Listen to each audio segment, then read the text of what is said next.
Hi everyone.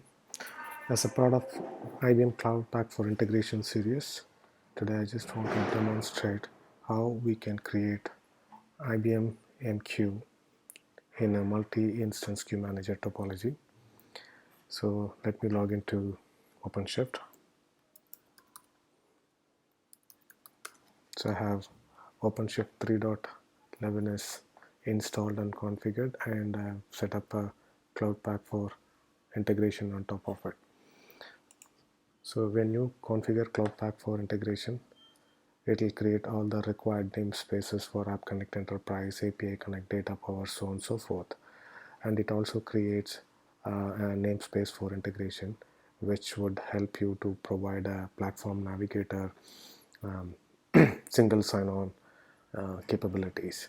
So if you launch the navigator, you get to see this, where a single pane um, view of all the products, how many instances that is running in what namespaces. So this is a newly installed Cloud Pak for integration. We don't have any instances of any product, just to ensure we have a clean installation. So let us go and create a new instance of MQ. The moment you do so, it will pop up a window and it will show you what is the prerequisite. It should have a unique namespace, security, context constraints of type, IBM NUID, SEC, required storage classes. So we have to have this prerequisite in place before we continue. So for example, if you continue,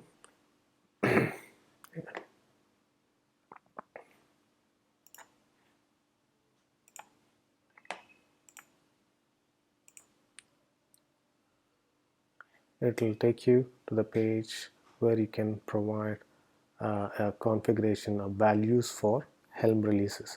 Here you can see the overview. Here also you can find all the information related to IBM MQ Advanced Server, the chart details, prerequisite, all the details.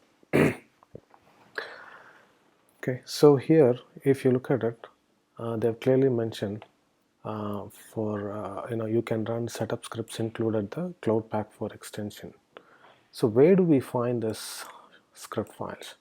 The easiest and fastest way to find out, go to the IBM github.ibmcharts.com, use the git clone and download this entire package. When you do so, I've already done the git clone. You get to this charts directory. So under the charts, then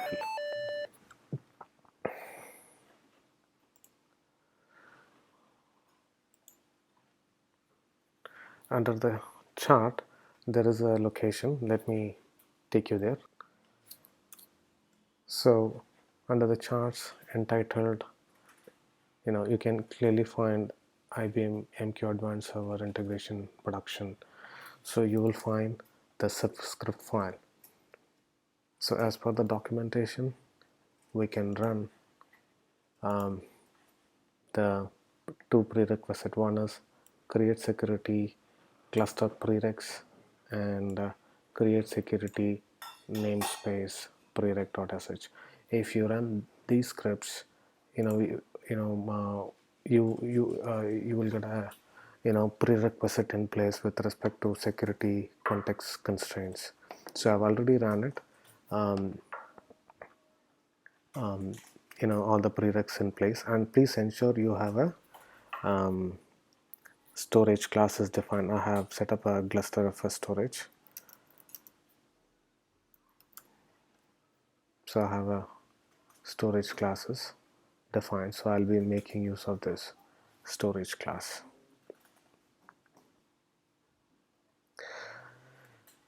So let's go for the configuration.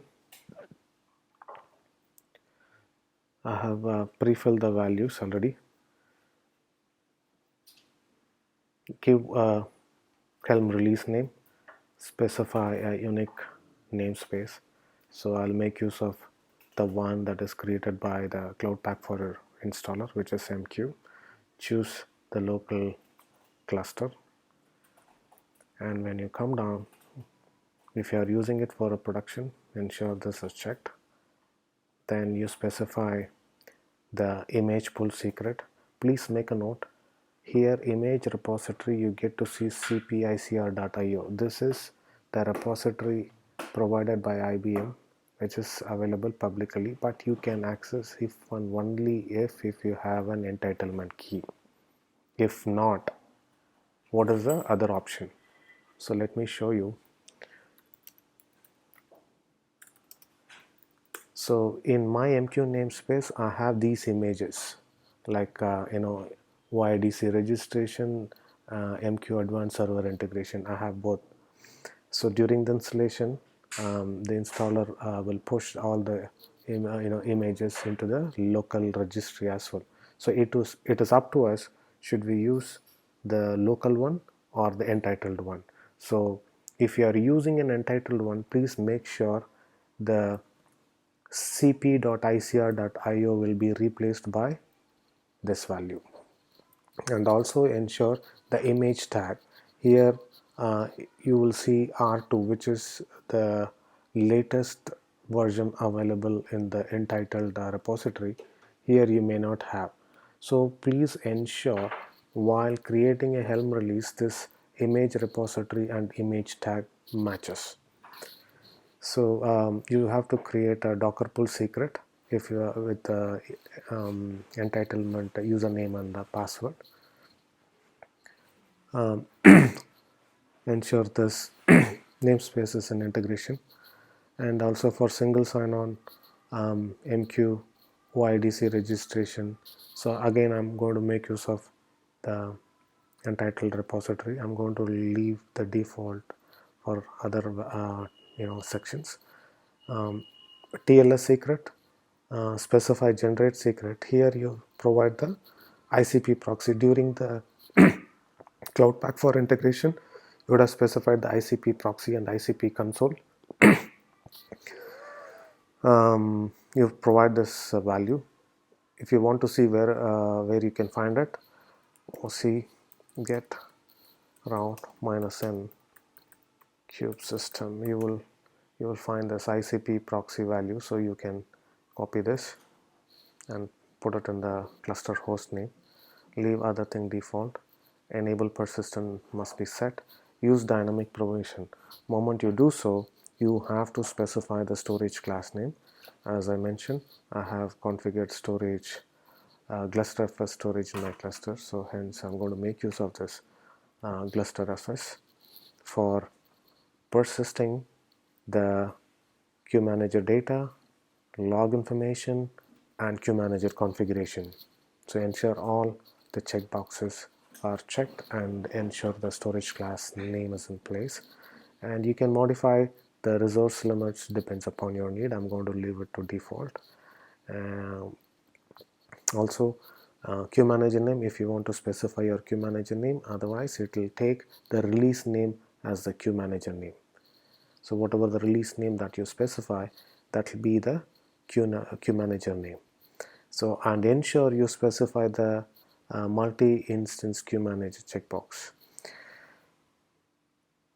In the past, if you are setting up MQ server in the on-premise server, it is your responsibility to set up multiple instances of QManager and ensure you need to configure the NFS mount, and you need to ensure one QManager running in standby, another one is in active. So there is a considerable amount of time and effort required for you to set it up, but here it is just a single click.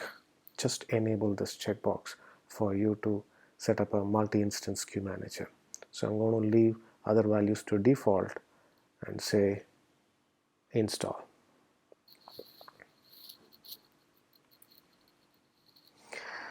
So we have created a Helm release of MQ server and multi-instance QManager.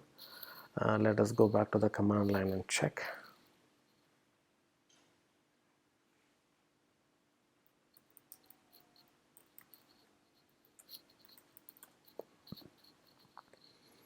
Okay, So now this is in a pending state. Let me check the PVC. Okay, so we specified the storage class dynamic provision. It has provisioned the storage for data, log, and queue manager configurations. Now we'll see get pods will tell you the pods are running. Yes, pods are running, but still it is 0 of 1. Let's wait for 1 of 1.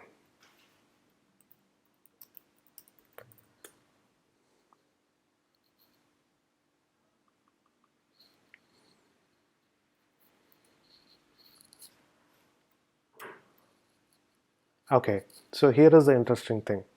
If you look at it, as everyone knows, when we say multi-instance queue manager, we will have one queue manager running in active mode, another one in passive mode. So it started creating another instances of a queue manager, which is MQ1. So we have 0 is already in place, which is in a running state. Another one is coming up. Let us wait and see. Okay, if you look at it, you don't need to disappoint with this status, because it will always be 0 of 1, because one instance will be in active, another instance will be in passive. Just to ensure whether it is running in a standby mode, check the logs.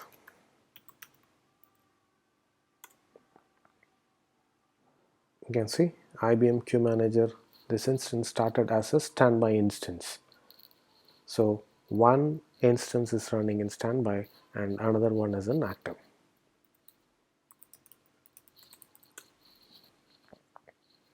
Now let us go back to the navigator and see whether we have instance created or not. Okay, we have this instance ready. Please ignore this warning symbol. It will always say one of two replica is ready. You can ignore this. This is purposely done. One instance has to be in active, another one is in standby. You can comfortably ignore this warning. And now we need to see make the changes in the MQ configuration, kill one pod and check whether you are able to retain the configuration. Then we need to put some message in the queue and kill the pod and check whether you are able to retain the messages. So let's do it. Let me open up the IBM MQ admin console.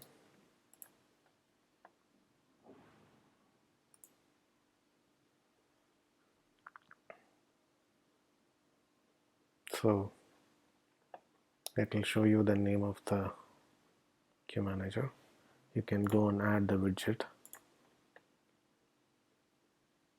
So you can ignore the system queue. Let's create a new queue called, say, Q1. And ensure you change the property, the persistent of default persistence to persistent of that queue. Save it.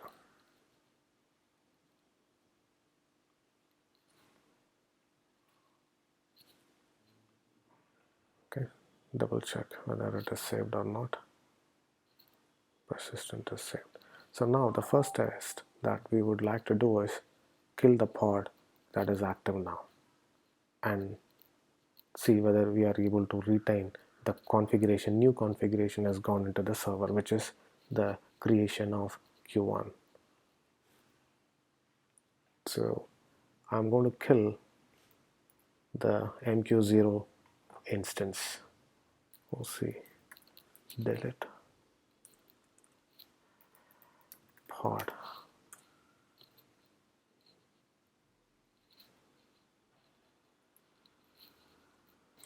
It is deleted. We'll see. Get pods. Now you see the magic. The instance MQ1, which was in standby, has gone into the active, and Kubernetes is creating a new instance which is in the init state. The one which was killed and recreated by Kubernetes will go into standby mode. So now the MQ0 instance will be in a standby mode, but will that retain the configuration that we have made to the MQ server? Let's go and check. So just because I've killed the pod which was running, the communication was lost. Let me refresh it.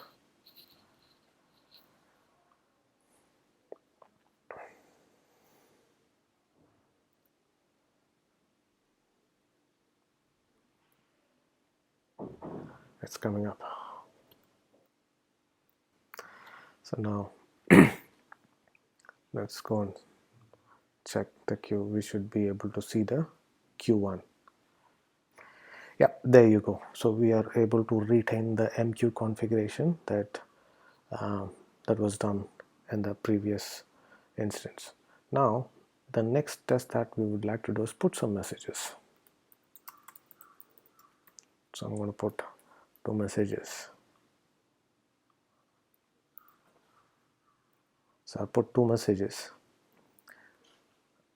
In this state, I want to delete the one which is active. So at this time, MQ1 is in active state. I'm going to delete that pod.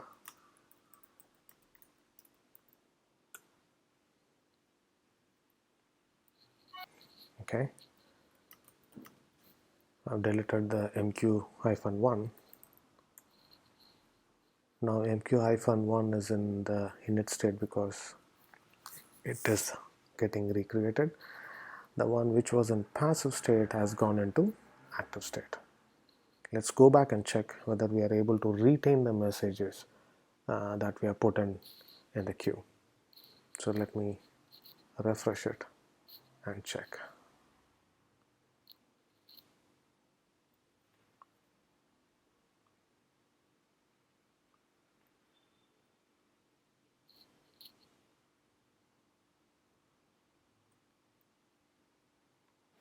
There you go.